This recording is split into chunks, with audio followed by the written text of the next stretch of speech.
There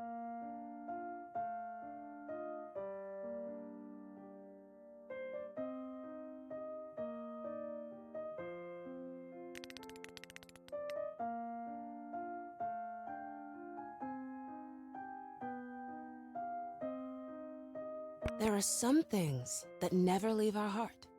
Places where we felt welcome and warm. People who made us feel like we belong. Moments when we were truly happy. Everything we gently keep as our most precious treasure, hidden deep inside.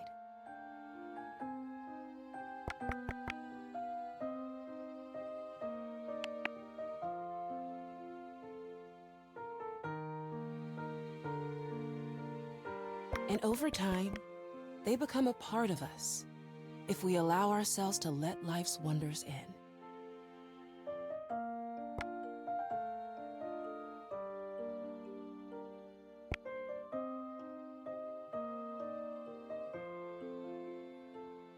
We'll feel alive enough to embrace joy in the moment, realizing we can't stop time, knowing it will pass.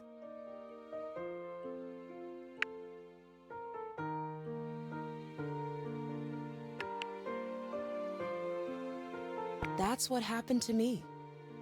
Inside this little wooden box is my happiest memory.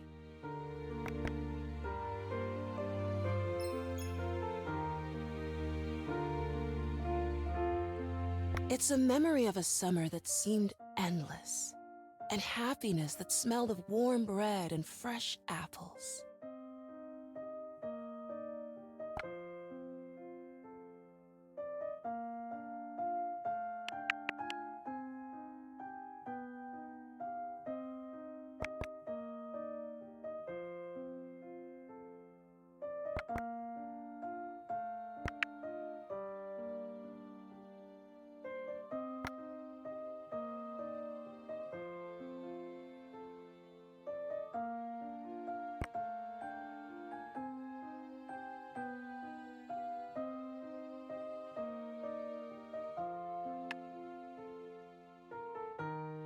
Welcome to the world of Woodo.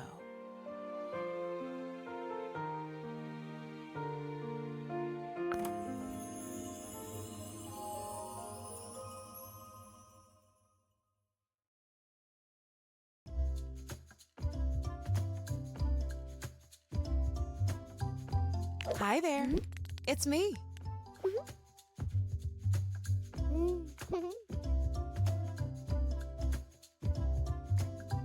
Well, at least this is how I remember myself.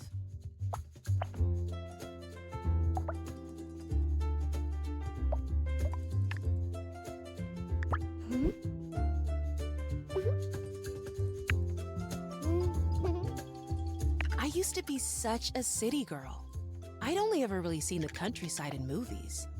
My mountains were skyscrapers, and my rivers were noisy highways.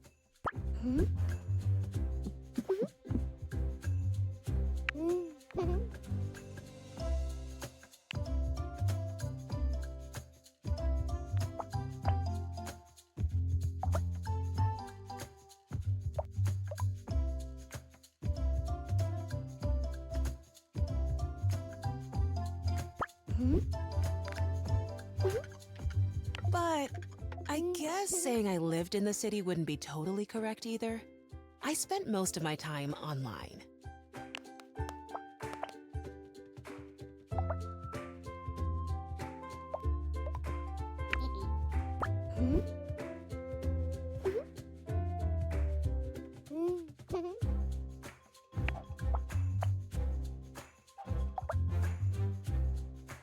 Social media, chat rooms, online games, friends I had never met. Actually, I hardly ever left my own room. And why would I? I had the whole world at my fingertips. Well, a virtual one anyway.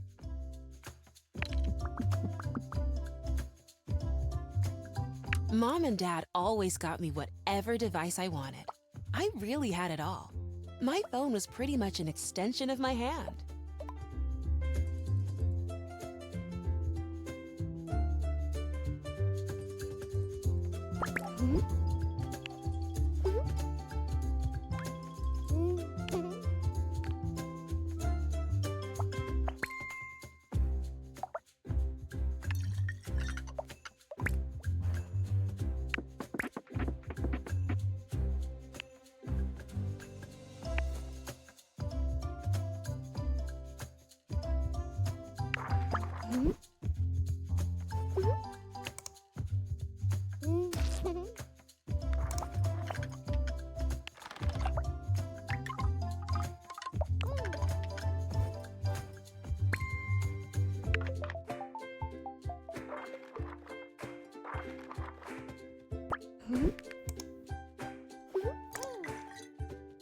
But then one day, everything changed.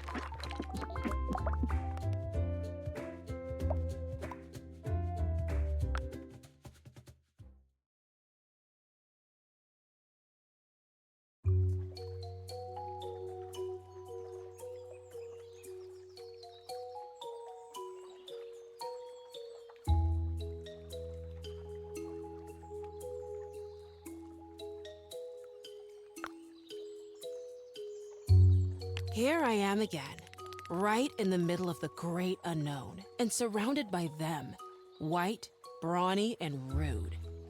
The day my life changed, I was exiled into this hostile environment, unsuitable for any modern soul.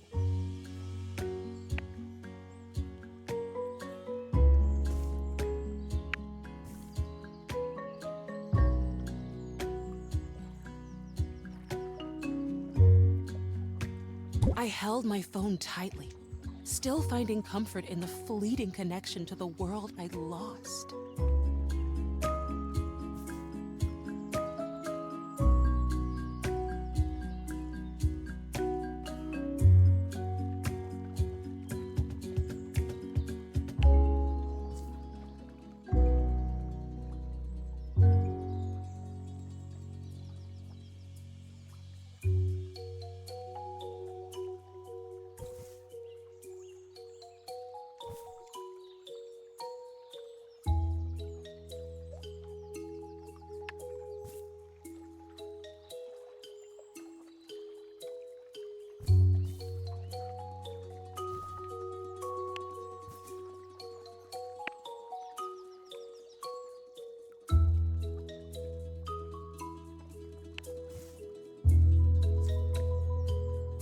The gang of geese, clearly thinking they're the biggest deal around here, sized up the sudden intruder on their land, with little shame and even less hospitality. I couldn't help but wonder who had been feeding them so well. Perhaps a goose grandma who's always saying they're too skinny?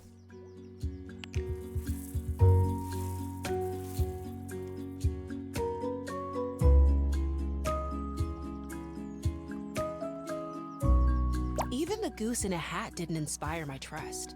Who told him it suited him at all? I have to admit, though, it looked pretty cute.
Closing the gate right in front of their round faces, I could finally catch a break, thinking for a second that it was the end of my troubles. Ha! Oh well. Ahead, there stood something dark. A living, breathing mountain next to a tiny, breathless fox. My looming fear took the wheel, revealing my next course of action to me. Touch the fence with my left hand, then my right, then this and that, and most importantly, in the right sequence. And then the mountain would allow me safe passage.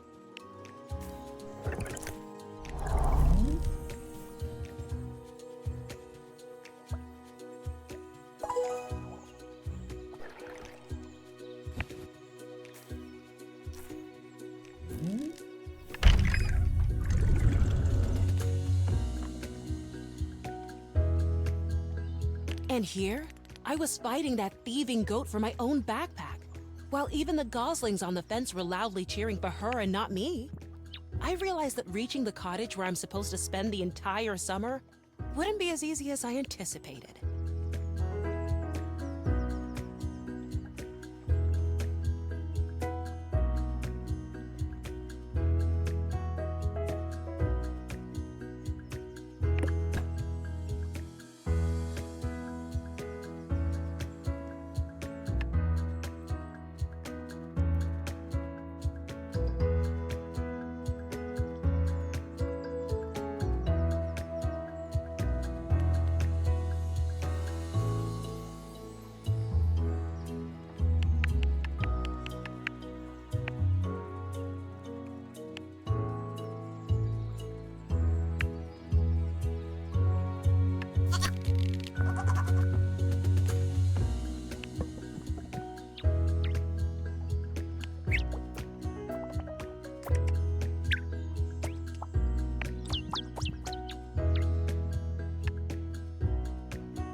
Okay, Foxy, almost there. Press the backpack close, hold your breath, and tiptoe quietly. Why do they even need that dog when they already have the grumpy geese gang?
Have you seen their teeth? Seriously, why do they need so many teeth? They're birds. If they have to flash them to me up close, why not in a nice and friendly smile? And they always looked so cute in the pictures.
That's how my first day went. Full of joy, friendly faces, and the oh-so-warm welcome from the local residents.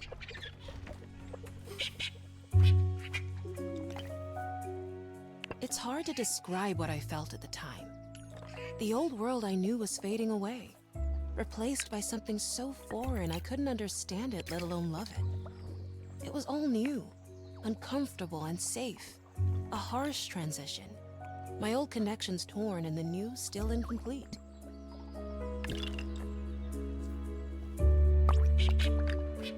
I was afraid that this summer would change who I was, taking away the things I loved and relied on, that I'd lose myself entirely in this forsaken village.